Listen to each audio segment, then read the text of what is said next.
Assalamualaikum warahmatullahi wabarakatuh. Perkenalkan, nama saya Alana Alfreda dari akuntansi E.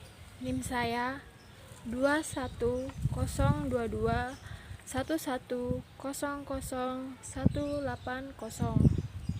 Di sini saya akan menjelaskan Pancasila sebagai sistem filsafat. Pengertian Pancasila Menurut istilah filsafat, secara etimologis merupakan pandaan kata falsafah atau bahasa Arab dan filosofi bahasa Inggris yang berasal dari bahasa Yunani. Secara etimologis, filsafat berarti cinta atau love, dan sophia kebijaksanaan atau wisdom yang artinya sedalam-dalamnya.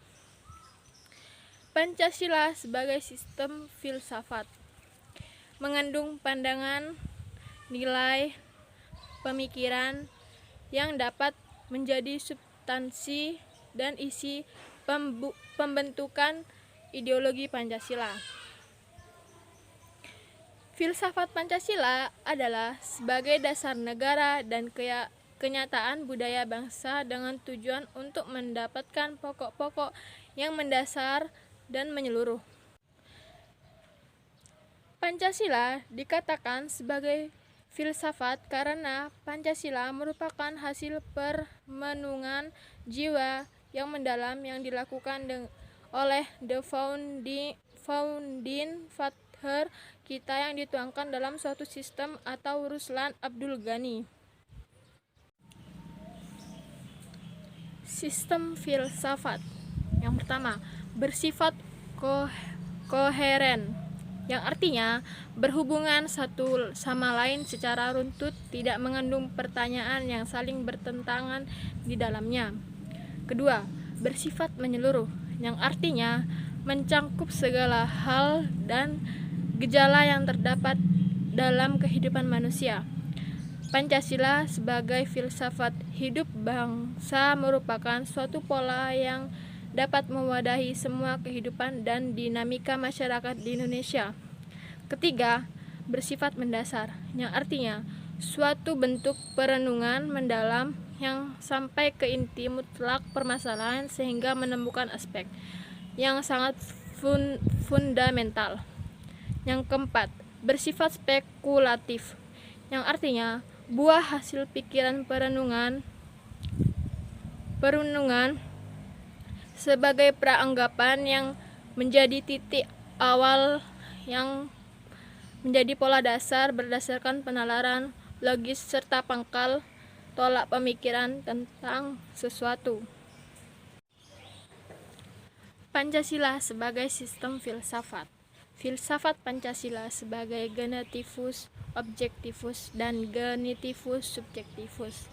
Yang pertama, Pancasila sebagai genetivus objektivus, yang artinya nilai-nilai Pancasila dijadikan sebagai objek yang dicari landasan filosofinya berdasarkan sistem-sistem dan cabang-cabang filsafat yang berkembang di Barat.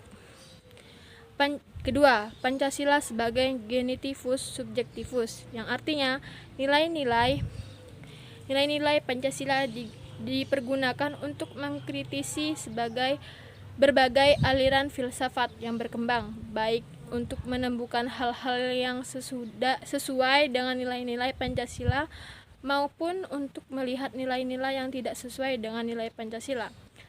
Sastra Prateja mengatakan bahwa Pancasila adalah dasar politik, yaitu prinsip-prinsip dasar dalam kehidupan bernegara, berbangsa, dan bermasyarakat. Soerjanto mengatakan bahwa fungsi Pancasila untuk memberikan orientasi ke depan mengharuskan bangsa Indonesia selalu menyadari situasi kehidupan yang sedang dihadapinya.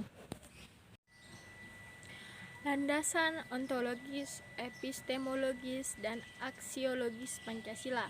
Yang pertama, landasan ontologis Pancasila, yang artinya sebuah pemikiran filosofi atas hakikat dan raison d'être sila-sila Pancasila sebagai dasar filosofi negara Indonesia. Ontologis membahas tentang hakikat yang paling dalam dari sesuatu yang ada, yaitu unsur yang paling umum dan bersifat abstrak dengan istilah substansi. Yang kedua, landasan epistemologis yang memiliki arti cabang filsafat pengetahuan yang membahas tentang filsafat dasar pengetahuan, kemungkinan lingkup, dan dasar umum pengetahuan. Menurut Pancasila, nilai-nilai yang digali dari pengalaman atau empiris bangsa Indonesia kemudian disintesiskan menjadi sebuah pandangan yang komprehensif tentang kehidupan bermasyarakat, berbangsa, dan bernegara. Yang ketiga, landasan aksiologis Pancasila yang memiliki arti nilai atau kualitas yang terkandung dalam sila Pancasila. Yang pertama, sila pertama mengandung kualitas monoteis, spiritual, kedudusan, dan sakral. Yang kedua, sila kemanusiaan mengandung nilai martabat, harga diri, kebebasan, dan tanggung jawab. Yang ketiga, sila persatuan mengandung nilai solidaritas dan setia kawanan. Yang keempat, mengandung nilai demokrasi, musyawarah, mufakat, dan berjiwa besar. Yang kelima, sila keadilan mengandung nilai kepedulian dan gotong royong. Ikat Pancasila sebagai sistem filsafat. Pancasila sebagai sistem filsafat memiliki esensi antara lain. Yang pertama, hakikat sila ketuhanan yang terletak pada keyakinan bahwa Tuhan adalah prinsip utama dalam kehidupan semua makhluk hidup. Setiap orang memiliki kebebasan yang bertanggung jawab. Yang kedua, hakikat sila kemanusiaan terletak pada manusia monopluralis yang terdiri dari susunan kuadrat atau jiwa raga, sifat kuadrat atau makhluk hidup, sifat kuadrat makhluk individu sosial, dan kedudukan kuadrat makhluk pribadi yang otonom dan makhluk Tuhan. Sila persatuan terletak pada semangat kebangsaan. Rasa kebangsaan terwujud dalam bentuk cinta tanah air yang dibedakan ke dalam 3 jenis, yaitu tanah air real, tanah air formal, dan tanah air mental. Hakikat sila kerakyatan terletak pada prinsip musyawarah, artinya keputusan yang diambil lebih didasarkan atas semangat musyawarah untuk mufakat, bukan membenarkan begitu saja pendapat mayoritas tanpa peduli pendapat minoritas.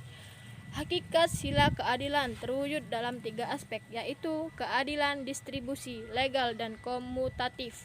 Keadilan distribusi adalah keadilan bersifat pembagi dari negara kepada warga negara. Keadilan legal adalah kewajiban warga negara terhadap negara atau dinamakan keadilan bertaat. Keadilan komutatif adalah keadilan antara sesama warga negara.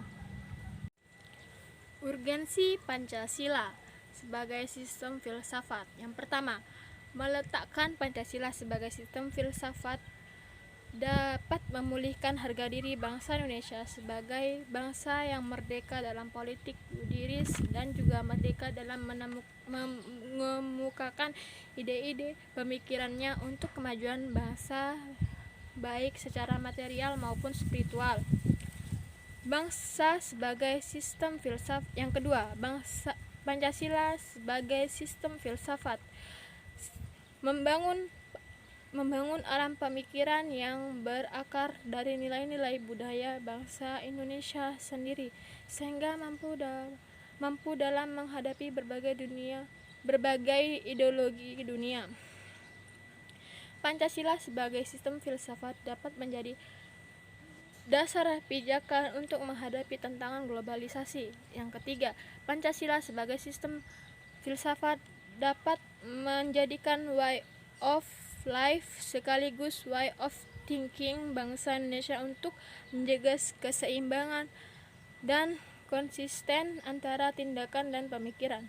Bahaya yang ditimbulkan kehidupan modern dewasa ini adalah ketidakseimbangan antara cara bertindak dan berpikir, sehingga menimbulkan kerusakan lingkungan dan mental dari suatu bangsa. Baik, terima kasih. Sekian dari saya. Mohon maaf bila ada salah kata atau kalimat yang saya ucapkan salah. Mohon maaf. Sekian dari saya. Wassalamualaikum warahmatullahi wabarakatuh.